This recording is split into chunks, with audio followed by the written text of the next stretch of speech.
Hi guys, first day of class, we're going to talk about project management. Thank you. Project management is based on and founded by Henry Gantt. He decided to produce Gantt charts, which have been very useful in certain industries as construction, engineering, and defense. Basically the main idea behind project management is to facilitate through a project. You get a project, it manages the time, which we'll talk about a little bit later.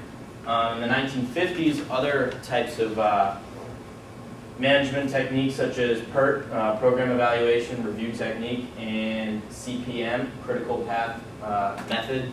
What is CPM? It's basically just a more modern day project management technique that they use as it's developed over time from Henry Gantt. Oh. There. What exactly is a Gantt chart? Gantt chart is just a timeline, very detailed about different parts of the project. So you get the planning, and then it moves into scheduling, and it continues all the way to the closing. We'll talk about that a little later. In 1969, Project Management Institute (PMI) was actually created to help better serve the management industry. So such things as timelining the CPM and when PERT came out, developing any new ideas that they'd come up with for project management. All right, so what is PM, project management? Well, write the top one down. This is going to be on the test.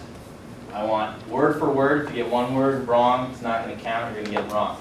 So it's a discipline of planning, organizing, managing resources to bring about the successful completion of specific project goals and objectives. Basically, all it does is, like we said, the Gantt chart. It's the the timeline that's detailed from planning, organizing, and everything else that comes along with it to achieve the goal of the project and the purpose of it. Some other stuff that's very important to know is that the project is used to fulfill like a certain output, very valued. Obviously, you're assigned a project, and that's your goal. Make a product, make a schedule, either thing. Projects are definitely unique in the sense that they use a lot of processes, but they're infrequent compared to normal work. So that's what makes them unique. And next. All right, so some challenges of PM is achieving, designing everything together with the scope, time, and budget. And you'll notice that on a couple slides, there's a picture I drew up with quality in the middle, because quality really affects the time, the budget, and the scope of a project. And we'll talk about that in a little more detail in the next slide. Basically, the real challenge is bringing these, three categories: time, budget, and scope together with quality, and making it the most effective, efficient project possible as you can. All right, so as we talked about in this triangle, if you can go to it for a second. We got quality in the middle.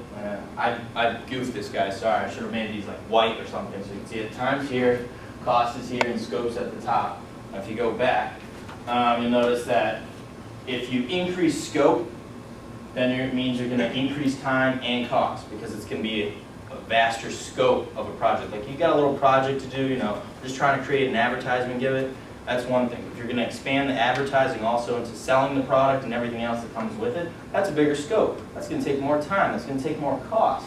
Same thing with, a tight time constraint could increase cost and reduce scope, or, you don't have as much time. Or if you have a tight budget, you could increase time and reduce the scope. Up here we have more broader definitions, or not broader, but more specific detailed definitions of scope, time, and cost. You might want to write that down, those are important. Next. And that's the pictures we talked about before. Project management activities include analyzing and design of objectives and events, planning, working, and coordinating objectives, assessing and controlling risks, organizing work and assigning tasks, forecasting future trends and products, estimating and allocating resources, tracking and reporting processes.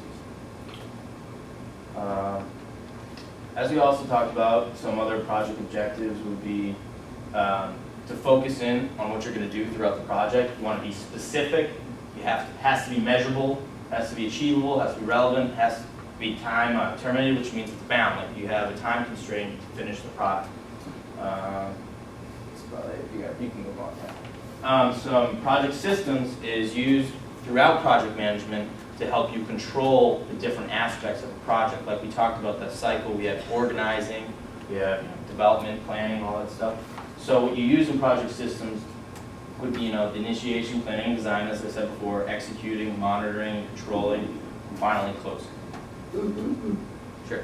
So a system's just supposed to make it easier for you? Definitely, it's supposed to just make it more succinct and, step-by-step process. And that's it. It's the end of the project management class.